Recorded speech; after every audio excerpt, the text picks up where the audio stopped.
পরমাণু ইস্যুতে ইরান যুক্তরাষ্ট্র রুদ্ধতার বৈঠক ৪ ঘণ্টার আলোচনায়ও আসেনি চূড়ান্ত কোনো সিদ্ধান্ত। ২৬ এপ্রিল তৃতীয় দফায় বসবে দুদেশ। ড্রোন হামলা, মানবিকতার নাটক সাজিয়েছেন পুতিন, অভিযোগ জেলেনস্কির। সংকটময় সময়েও কিয়েভ মস্কোর বন্দি বিনিময়। এবং বিশ্বজুড়ে নানা আয়োজনে ইস্টার সানডে উদযাপন, গির্জায় গির্জায় বিশ্ব শান্তির জন্য প্রার্থনা, ফিলিপিন্সে মোমবাতি প্রজ্বলন।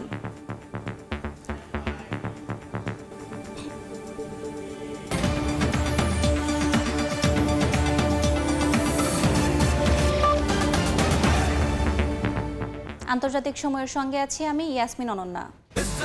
আবারও রক্তাক্ত গাজা, খান ইউনিস, আজ জাওয়াইদা ও বেইত হানুনে ইসরায়েলি বিমান হামলায় নারী ও শিশুসহ একদিনে নিহত হয়েছেন ৫২ জন। হামাসকে চাপে ফেলতে আগের চেয়েও জোরালো সামরিক অভিযানের ঘোষণা দিয়েছেন ইসরায়েলের প্রধানমন্ত্রী বিনিয়ামিন নেতানিয়াহু। গাজায় অমানবিক আগ্রাসনের মধ্যেই টেলিভিশনে ভাষণ দেন ইসরায়েলের প্রধানমন্ত্রী বিনিয়ামিন নেতানিয়াহু। ভাষণে তিনি জানান, একসঙ্গে ৭টি ফ্রন্টে অভিযান চালাচ্ছে আইডিএফ। এই অভিযানকে পুনর্জন্মের যুদ্ধ হিসেবে আখ্যা দিয়েছেন নেতানিয়াহু। করিডোরের নিয়ন্ত্রণ হামাসের শীর্ষ নেতাদের হত্যা না করলে এই যুদ্ধের যাত্রা কঠিন হতো। আমি আইডিএফকে দৃঢ় প্রতিক্রিয়া ও হামাসের উপর চাপ আরও বাড়ানোর নির্দেশ দিয়েছি। আমরা পুনর্জন্মের যুদ্ধে আছি, ৭টি ফ্রন্টের যুদ্ধে আছি। এই যুদ্ধে অনেক বড় মূল্য দিতে হচ্ছে। তবে শনিবার এই বক্তব্যের পর নেতানিয়াহু যখন মধ্য ইসরায়েলের মাজর এলাকায় সফরে যাচ্ছিলেন, ঠিক তখনই রাস্তায় নেমে আসেন বিক্ষোভকারীরা যুদ্ধ বন্ধ আর বন্দি মুক্তির স্লোগানে উত্তপ্ত করে তোলেন এলাকা। পুলিশের ব্যারিকেড ভেঙে ঢোকার চেষ্টায় সংঘর্ষ বেঁধে যায়। নেতানিয়াহুর প্রতি তাদের অভিযোগ, তিনি শুধু ধ্বংস ডেকে এনেছেন, মুক্তি নয়। মালিহা সুহরাওয়ার্দী, সময় সংবাদ। টানা তৃতীয় দিনের মতো ইয়েমেনের রাজধানী সানা এবং হুদেইদায় যুক্তরাষ্ট্রের সিরিজ বিমান হামলায় অন্তত ৩ জন নিহত হয়েছেন। আহত হয়েছেন আরও ৪ জন। ইয়েমেনি গণমাধ্যম জানিয়েছে, শনিবার সন্ধ্যায় ইয়েমেন জুড়ে অন্তত ২৯টি বিমান হামলা চালিয়েছে যুক্তরাষ্ট্র। ইয়েমেনের সানা, আমরান, মারিব ও হুদেইদা প্রদেশে এসব হামলা চালানো হয়েছে বলে জানানো হয়। এর দুদিন আগে হুদেইদা প্রদেশের রাস ইসা বন্দরে যুক্তরাষ্ট্রের আরেকটি হামলায় অন্তত ৮০ জন নিহত এবং ১৭১ জন আহত হয়েছিলেন বলে জানিয়েছে ইয়েমেনের স্বাস্থ্য মন্ত্রণালয়। গাজার পর এবার সিরিয়ায় আগ্রাসন শুরু করেছে ইসরায়েলি বাহিনী। সিরিয়ার আসাদ সরকারের পতনের পর থেকে দেশটির দক্ষিণাঞ্চলের বিভিন্ন এলাকায় সেনা মোতায়েন শুরু করে তারা। হামলা ও দখল প্রক্রিয়াও জোরদার করা হয়। তবে এই আগ্রাসনের বিরুদ্ধে প্রতিরোধও অব্যাহত রেখেছে স্থানীয় বাসিন্দারা। দামেস্ক সহ দেশটির দক্ষিণাঞ্চলে বিভিন্ন গ্রামে শুরু হয়েছে বিক্ষোভ। পাওয়া গেছে। এ কারণে আন্তর্জাতিকভাবে সমালোচিত হলেও এই আগ্রাসনকে ন্যায্যতা দিতে তেল আবিবের দাবি, চরমপন্থীদের হাত থেকে দ্রুজ সম্প্রদায়কে রক্ষার চেষ্টা করছে তারা। অঞ্চল জুড়ে হামলার কারণে রাজনৈতিক অস্থিতিশীলতা তৈরি হয়েছে সিরিয়ার বিভিন্ন এলাকায়। এদিকে ইসরায়েলি আগ্রাসনের প্রতিবাদে সিরিয়ার রাজধানী দামেস্ক সহ দক্ষিণাঞ্চলের বিভিন্ন শহর ও গ্রামে শুরু হয়েছে ব্যাপক বিক্ষোভ। স্থানীয়দের সঙ্গে বিক্ষোভে অংশ নিয়েছে দ্রুজ সম্প্রদায়ের একাংশ। মানবিক সাহায্য প্রত্যাখ্যান করেছেন তাদের অনেকে। কাকুলি আখতার, সময় সংবাদ। লেবাননের দক্ষিণাঞ্চলে যতদিন ইসরায়েলি সেনাদের উপস্থিতি থাকবে ততদিন অস্ত্র ত্যাগ করবে না বলে জানিয়েছে হিজবুল্লাহ। সমর্থকদের উদ্দেশ্যে দেয়া এক ভিডিও বার্তায় একথা বলেন সশস্ত্র গোষ্ঠীটির প্রধান নাইম কাশেম। তার মতে, ইসরায়েলি সেনাদের উপস্থিতিতে অস্ত্র ত্যাগ করলে তা যুদ্ধবিরতি নয়, বরং আত্মসমর্পণ বলে গণ্য হবে।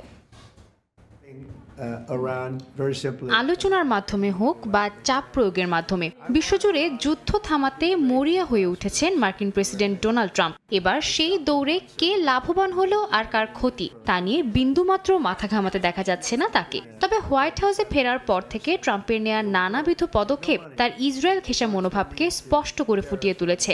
গাজা এবং লেবানন ইস্যুতেও তার ব্যতিক্রম দেখা যাচ্ছে না। ইসরায়েলের সঙ্গে তাদের যুদ্ধ থামাতে তাই লেবাননকে অস্ত্র ত্যাগ করার জন্য চাপ দিচ্ছে ওয়াশিংটন। তবে চাপের মুখে নতি স্বীকার করতে নারাজ হিজবুল্লাহ প্রধান নাইম কাশেম। শুক্রবার সমর্থকদের উদ্দেশ্যে টেলিভিশনে প্রচারিত এক ভিডিও বার্তায় তিনি বলেন, যতদিন লেবাননের দক্ষিণাঞ্চলে ইসরায়েলি সেনাদের উপস্থিতি থাকবে ততদিন অস্ত্র ত্যাগ করবে না তার বাহিনী, কারণ তাদের মাতৃভূমিতে শত্রুর উপস্থিতি থাকাকালীন অস্ত্র ত্যাগ করলে তা আলোচনা নয়, আত্মসমর্পণ বলে গণ্য হবে। আমরা আমাদের প্রতিরোধ ব্যবস্থায় কোনো ফাটল ধরতে দেব না। এই অস্ত্র আমাদের প্রতিরোধ ব্যবস্থার মেরুদণ্ড। এই অস্ত্রই আমাদের দেশের মানুষকে জীবন আর স্বাধীনতা দিয়েছে, আমাদের মাতৃভূমির সার্বভৌমত্ব রক্ষা করেছে। জোরপূর্বক নিরস্ত্র করার চেষ্টা চালানো হলে শত্রুকে পাল্টা আঘাত করতেও পিছপা হবে না বলে মন্তব্য করেন তিনি। আমাদের নিরস্ত্র করতে যারা হামলা চালাবে তাদেরকে তাদের ভাষাতেই উপযুক্ত জবাব দেওয়া হবে, সে যেই হোক, ইসরায়েল, যুক্তরাষ্ট্র বা তাদের কোনো বন্ধু। এ সময় হিজবুল্লাহ প্রধান বলেন, নভেম্বরে হওয়া যুদ্ধবিরতি চুক্তি তারা অক্ষরে অক্ষরে পালন করলেও ইসরায়েল বারবার তার অবমাননা করেছে। এমনকি চুক্তিতে নির্দিষ্টভাবে লেবাননের দক্ষিণাঞ্চল থেকে ইসরায়েলি সেনা প্রত্যাহারের কথা বলা হলেও এখনও সেখানে বীর দর্পে ঘুরে বেড়াচ্ছে নেতানিয়াহু সেনারা। যদিও শনিবার ফরাসি বার্তা সংস্থা AFP গোপন সূত্রের বরাতে জানায়, দক্ষিণের লিতানি নদীর কাছে হিজবুল্লাহর 265টি সামরিক অবস্থানের মধ্যে 190টি দেশটির সামরিক বাহিনীর কাছে হস্তান্তর করেছে গোষ্ঠীটি। সাদিয়া তাসনিম, সময় সংবাদ। শেষ হয়েছে পারমাণবিক কর্মসূচি ইস্যুতে ইরান ও যুক্তরাষ্ট্রের দ্বিতীয় দফার আলোচনা। রোমে পরোক্ষ বৈঠকে কিছু অগ্রগতির বার্তা মিলেছে, তবে আল জাজিরা বলছে এখনও পরমাণু সমৃদ্ধিকরণের মূল বিষয়গুলো নিয়ে দুপক্ষের মধ্যে বিস্তারিত কোনো আলোচনা হয়নি। 26 এপ্রিল তৃতীয় দফায় বৈঠকে বসতে একমত হয়েছে এই দুই দেশ। 4 ঘন্টার একটি বৈঠক। এই বৈঠকে ইরানের পররাষ্ট্রমন্ত্রী আব্বাস আরাকচি ও যুক্তরাষ্ট্রের বিশেষ দূত স্টিভ উইটকফ এক টেবিলেও বসেননি। ইরান ও যুক্তরাষ্ট্রের প্রতিনিধি দল আলাদা কক্ষে অবস্থান করেন, আর মাঝে দূত হিসেবে কাজ করছেন ওমানের পররাষ্ট্রমন্ত্রী। ইতালির রাজধানী রোমে এভাবেই শেষ হয়েছে যুক্তরাষ্ট্র ও ইরানের পরোক্ষ বৈঠক। প্রথম ধাপের আলোচনাও একইভাবে সম্পন্ন করেছিল দুই পক্ষ। এত গোপনীয়তার মধ্যেও ইঙ্গিত মিলছে অগ্রগতির। সামাজিক যোগাযোগ মাধ্যম এক্সে ইরানের পররাষ্ট্র মন্ত্রণালয়ের মুখপাত্র ইসমাইল বাঘেই জানিয়েছেন, বৈঠকে আগামী কয়েকদিন যুক্তরাষ্ট্র ও ইরান পরোক্ষ আলোচনার ধারাবাহিকতা বজায় রাখার সিদ্ধান্ত নিয়েছে। এবারের আলোচনা গঠনমূলক ছিল বলে জানিয়েছেন ইরানের পররাষ্ট্রমন্ত্রী আব্বাস আরাকচি। দুই পক্ষই যে আলোচনা এগিয়ে নিতে রাজি তা নিশ্চিত করেছে ওমানের পররাষ্ট্র মন্ত্রণালয়ও। দ্বিতীয় দফার এই বৈঠকের পর তৃতীয় ধাপে আবারও ওমানের রাজধানী মাসকাটে বৈঠকে বসতে একমত হয়েছে ওয়াশিংটন ও তেহরান। তার আগে চলবে কারিগরি আলোচনার আরও কিছু পর্ব। তবে আল জাজিরার এক প্রতিবেদন জানায়, ইরান বেসামরিক পারমাণবিক কর্মসূচি চালিয়ে যেতে পারবে কিনা, নাকি ওয়াশিংটন যেমন চায় পুরো কর্মসূচি সম্পূর্ণভাবে গুটিয়ে ফেলতে হবে, দ্বন্দ্বের এই মূল বিষয় এখনও আলোচনা করা হয়নি। প্রতিবেদনে আরও বলা হয়, কূটনৈতিক গতি বাড়লেও যুক্তরাষ্ট্রের প্রতি বিশ্বাস বাড়েনি ইরানের।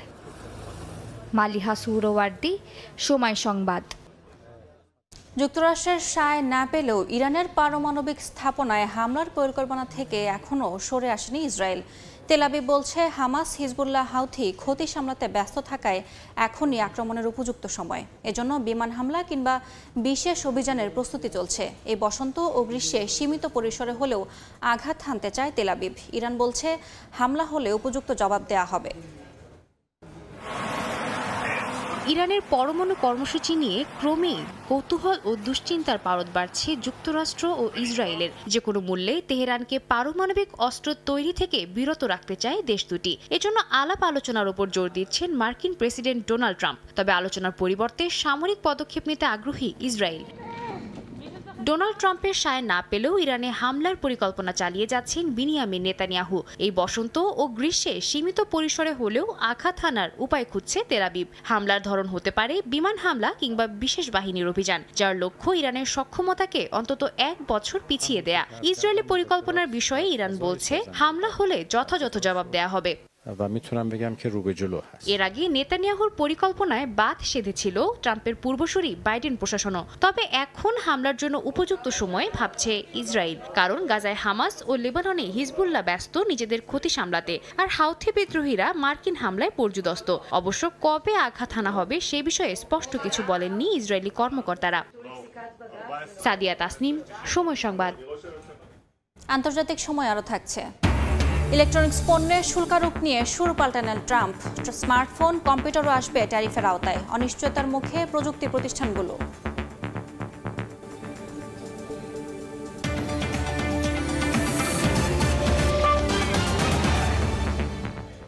একদিকে রুশ প্রেসিডেন্ট ভ্লাদিমির পুতিনের ইস্টার সানডে উপলক্ষে 30 ঘন্টার যুদ্ধবিরতির ঘোষণা, অন্যদিকে ইউক্রেনের আকাশে শাহেদ ড্রোনের গর্জন। যুদ্ধবিরতির আড়ালে চালানো রুশ হামলার তীব্র সমালোচনা করেছেন ইউক্রেনের প্রেসিডেন্ট ভলোদিমির জেলেনস্কি। যুদ্ধবিরতির চুক্তির অংশ হিসেবে মস্কোর কাছে ক্রিমিয়াকে তুলে দিতে রাজি ট্রাম্প প্রশাসন। এমন এক সংকটময় সময়ে বন্দি বিনিময় করছে রাশিয়া ও ইউক্রেন। রাশিয়ার প্রেসিডেন্ট ভ্লাদিমির পুতিন খ্রিস্টানদের অন্যতম ধর্মীয় উৎসব ইস্টার সানডে ঘিরে একতরফা যুদ্ধবিরতির ঘোষণা দেন তিনি। ঘোষণা অনুযায়ী স্থানীয় সময় শনিবার সন্ধ্যা 6টা থেকে রোববার মধ্যরাত পর্যন্ত রুশ বাহিনী মানবিক বিবেচনায় ইউক্রেনে হামলা বন্ধ রাখবে।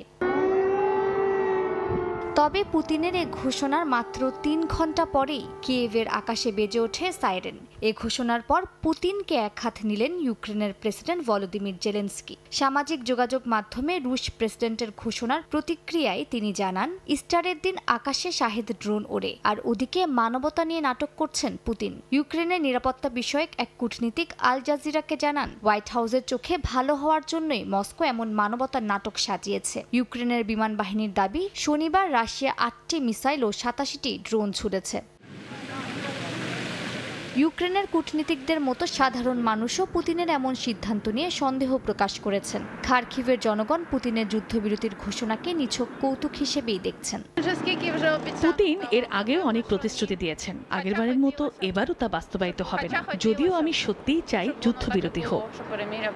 এদিকে সিএনএন এর প্রতিবেদন অনুযায়ী যুদ্ধবন্ধের নতুন প্রস্তাবে ক্রিমিয়াকে রাশিয়ার হাতেই রাখতে চায় ট্রাম্প প্রশাসন। কিন্তু ক্রিমিয়া সহ দখলকৃত ভূখণ্ড রুশ হিসেবে স্বীকৃতি দেওয়াকে বিপজ্জনক অর্থাৎ রেড লাইন হিসেবে দেখছেন ইউক্রেনের প্রেসিডেন্ট।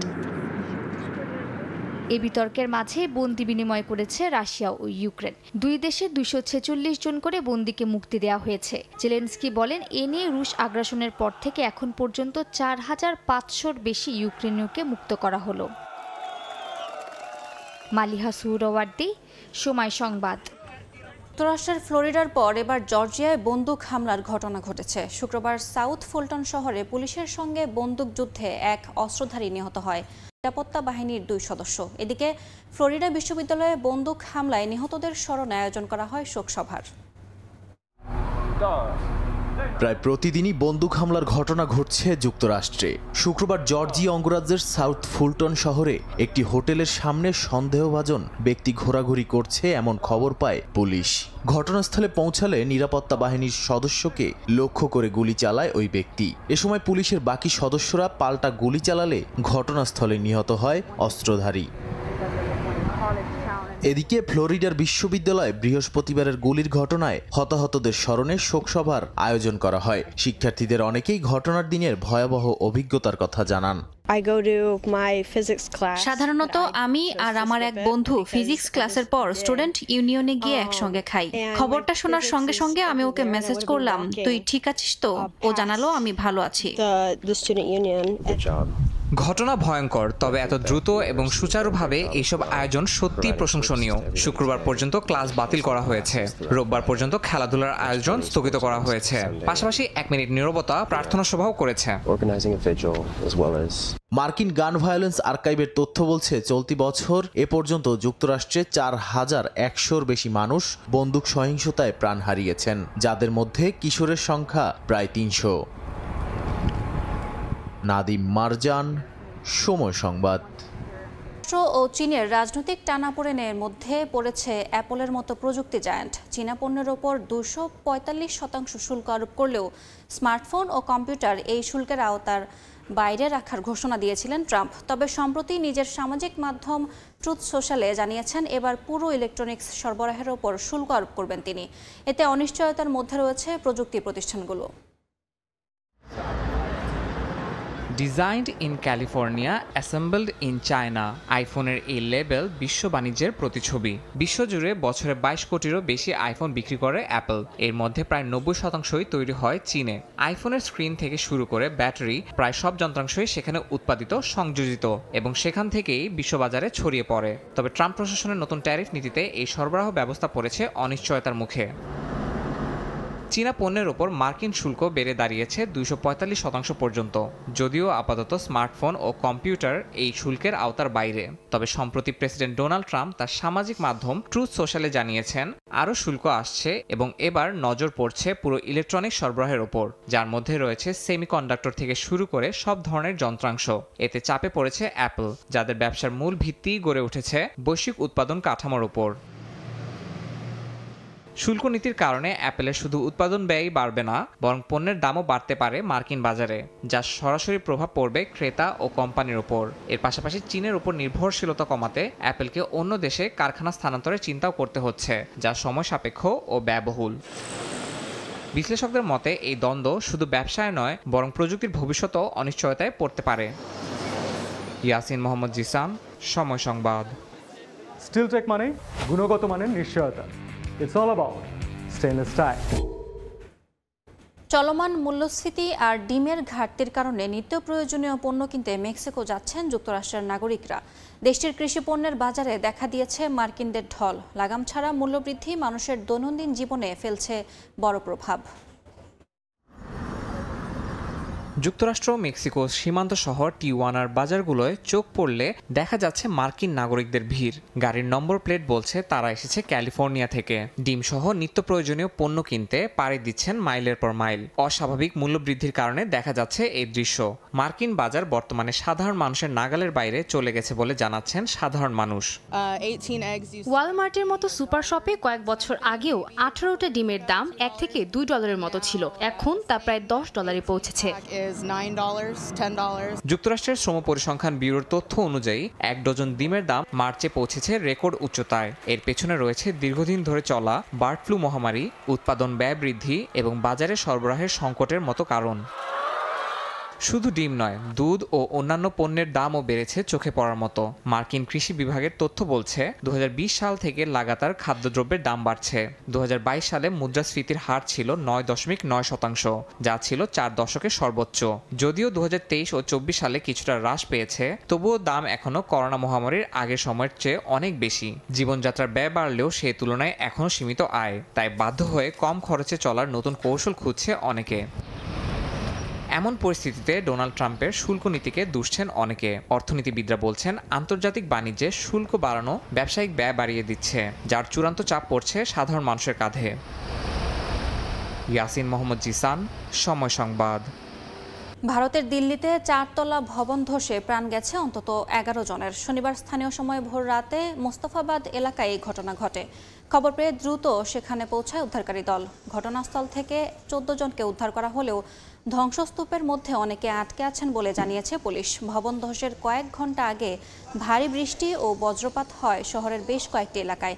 গেল সপ্তাহে দিল্লিতে মধুবিহার থানার কাছে একটি নির্মাণাধীন 6 তলা ভবন ধসে হতাহত হন কয়েকজন। দেখছেন আন্তর্জাতিক সময়। জাতীয় নিরাপত্তা রক্ষার যুক্তিতে কয়েক লাখ আফগানকে বিতাড়িত করছে পাকিস্তান। চলতি মাসে এ পর্যন্ত প্রায় 20,000 আফগান নাগরিককে ফেরত পাঠিয়েছে ইসলামাবাদ। আগামী কয়েক মাসের মধ্যে প্রায় 20 লাখ আফগান শরণার্থী দেশে ফেরত যাবেন বলে জানিয়েছে তালেবান সরকার। জন্ম, জীবন আর স্বপ্ন সব ছিল পাকিস্তানে, কিন্তু এখন সেই দেশই দিচ্ছে বের করে দেওয়ার নির্দেশনা। আফগান উদ্বাস্তুরা বলছেন তারা কোনোদিন আফগানিস্তান দেখেইনি, তবু ফিরতে হচ্ছে সেই দেশে যেখানে ঘর নেই, ভবিষ্যৎ নেই, নিরাপত্তাও নেই। মাস জুড়ে প্রতিদিন ফেরত পাঠানো হচ্ছে 700 থেকে 800টি পরিবারকে। অভিবাসীদের চাপ সামলাতে না পেরেই লক্ষ লক্ষ আফগানকে দেশ ছাড়ার নির্দেশনা দিয়েছে পাকিস্তান। জাতিসংঘ জানায় এপ্রিলে এরই মধ্যে 19,500 জনকে জোরপূর্বক ফেরত পাঠানো হয়েছে। বিবিসিকে তালেবান কর্তৃপক্ষ জানিয়েছে আগামী কয়েক মাসের মধ্যে প্রায় 20 লাখ আফগান নাগরিককে ফেরত পাঠানোর নির্দেশনা দিয়েছে ইসলামাবাদ। পাকিস্তানে বর্তমানে প্রায় 35 লাখ আফগান শরণার্থী রয়েছে। আফগানিস্তানের রাজধানী কাবুলে তালেবান সরকারের সঙ্গে বৈঠক করেছেন পাকিস্তানের পররাষ্ট্রমন্ত্রী ইসহাক দার। বৈঠকে জোরপূর্বক আফগান নাগরিকদের ফেরত পাঠানোকে অমানবিক হিসেবে আখ্যা দিয়েছেন আফগান পররাষ্ট্রমন্ত্রী আমির খান মুত্তাকি। একই সঙ্গে এই গণনির্বাসন নিয়ে উদ্বেগ প্রকাশ করেছেন তালেবান মুখপাত্র। তোরখাম সীমান্তে ফিরিয়ে দেয়া পরিবারগুলোর কষ্ট চোখে পড়ার মতো। মিলিটারি ট্রাকে করে নিয়ে যাওয়া হচ্ছে সাময়িক ক্যাম্পে। তালেবান নিয়ন্ত্রিত শরণার্থী কর্তৃপক্ষ বলছে ২০ বছর আগে যারা গিয়েছিল তাদের অনেকের ঘরবাড়ি এখন ধ্বংসস্তূপ। সেই সঙ্গে উঠছে সীমান্তে হয়রানির অভিযোগ। মালিহা সুহরাওয়ার্দী, সময় সংবাদ। যুদ্ধকালীন আইন ব্যবহার করে যুক্তরাষ্ট্র থেকে ভেনেজুয়েলার অভিবাসীদের নির্বাসনের উদ্যোগ স্থগিত করা হয়েছে। স্থানীয় সময় শনিবার মার্কিন সুপ্রিম কোর্টের হস্তক্ষেপে স্থগিত হয়ে যায় টেক্সাসের ব্লুবেন্ড ডিটেনশন সেন্টার থেকে এই নির্বাসন প্রক্রিয়া। আইনজীবীদের অভিযোগ, প্রমাণ ছাড়াই বেশ কয়েকজন অভিবাসীকে ট্রেন দি আরাগোয়া গ্যাংয়ের সদস্য বলে অভিযুক্ত করে যুক্তরাষ্ট্র ছাড়া করা হচ্ছিল। এর আগেও ট্রাম্প প্রশাসনের নির্দেশে ভেনেজুয়েলার অভিবাসীদের বিরুদ্ধে একই অভিযোগ এনে তাদের এল সালভাদরে নির্বাসিত করা হয়েছিল। এ ঘটনায় তীব্র সমালোচনা করেছিল ভেনেজুয়েলার সরকার সহ বিভিন্ন মানবাধিকার সংগঠন।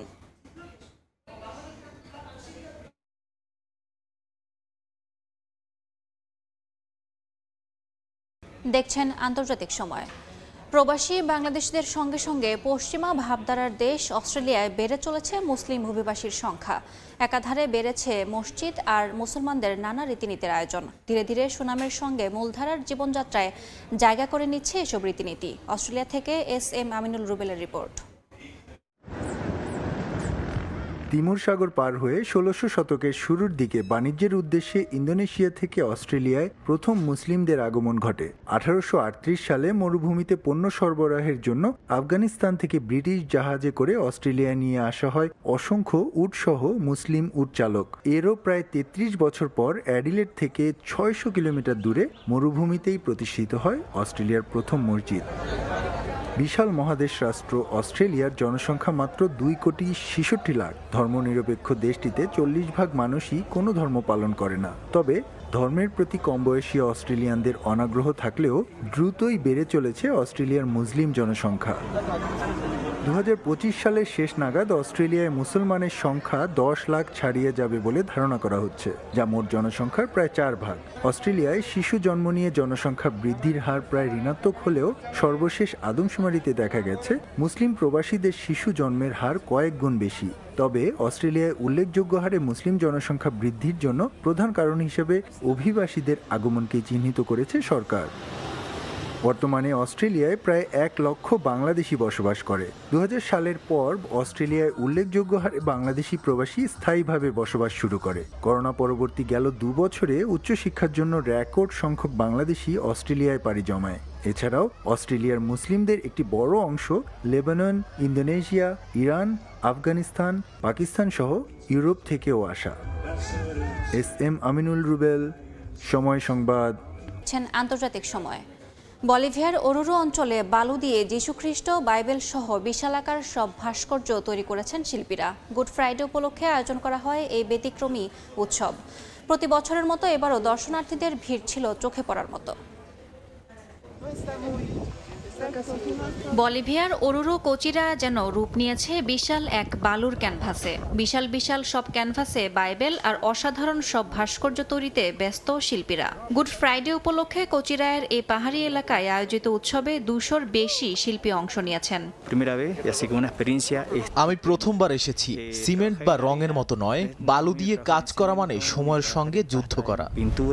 আর্জেন্টিনা, পেরু ও বলিভিয়ার এই শিল্পীরা ওয়ে অফ দ্য ক্রস অর্থাৎ যিশুর মৃত্যুদণ্ড থেকে সমাধিস্থ হওয়ার ১৪টি পর্যায় তুলে ধরেছেন বালুতে।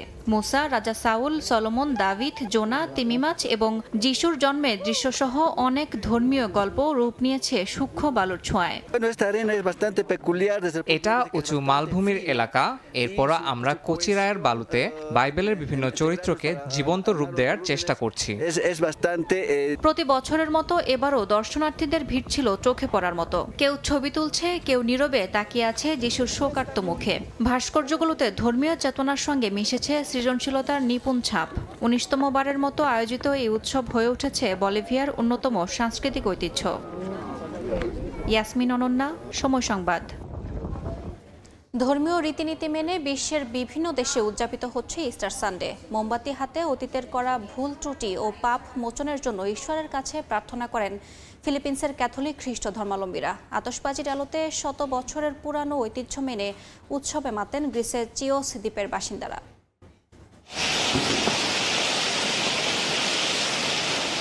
চারদিকে আতশবাজির ঝলকানি। শত বছরের পুরনো ঐতিহ্য মেনে এবারও গ্রিসের চিয়সে উদযাপিত হয়েছে ইস্টার সানডে। স্থানীয় সময় শনিবার রাতে শুরু হয় ব্যতিক্রমী এই আতশবাজির খেলা। এতে অংশ নেন চিয়সের এরিথিয়ান এবং সেন্ট মার্ক গির্জার অনুসারীরা। এর মূল লক্ষ্য হলো হাতে বোনা আতশবাজি দিয়ে একে অপরের গির্জার ঘণ্টায় শব্দ করা। এটি শুধু একটি খেলা নয়, বরং পুরো দ্বীপের অংশগ্রহণে এক সামাজিক উৎসব। চিয়সের এই ভিন্নধর্মী উৎসব শুরু হয় উসমানিয়া শাসনের অধীনে 1900 শতক থেকে। সে সময় কামান ব্যবহার করা হলেও এখন ব্যবহার করা হয় তুলনামূলকভাবে কম ক্ষতিকর এই আতশবাজি। আয়োজনে পিছিয়ে নেই ফিলিপিন্সও। একই দিন ভোর রাতে সালবং শোভাযাত্রায় অংশ নেন কুজন সিটির বাসিন্দারা। এ সময় মোমবাতি হাতে অতীতে করা ভুল ত্রুটি ও পাপ মোচনের জন্য ঈশ্বরের কাছে প্রার্থনা করেন তারা। এছাড়া বিশ্বের বিভিন্ন দেশে জমকালো আয়োজনে উদযাপিত হচ্ছে ইস্টার সানডে। মৌসুমী সাথী, সময় সংবাদ। আন্তর্জাতিক সময়ের শীর্ষ সংবাদগুলো জানিয়ে দিচ্ছে আরেকবার। নৈশতে ইরান যুক্তরাষ্ট্র রুদ্ধতার বৈঠক, 4 ঘন্টার আলোচনায়ও আসেনি চূড়ান্ত কোনো সিদ্ধান্ত। 26 এপ্রিল তৃতীয় দফায় বসবে দুদেশ। এবং বিশ্বজুড়ে নানা আয়োজনে ইস্টার সানডে উদযাপন, গির্জায় গির্জায় বিশ্ব শান্তির জন্য প্রার্থনা, ফিলিপিন্সে মোমবাতি প্রজ্বলন।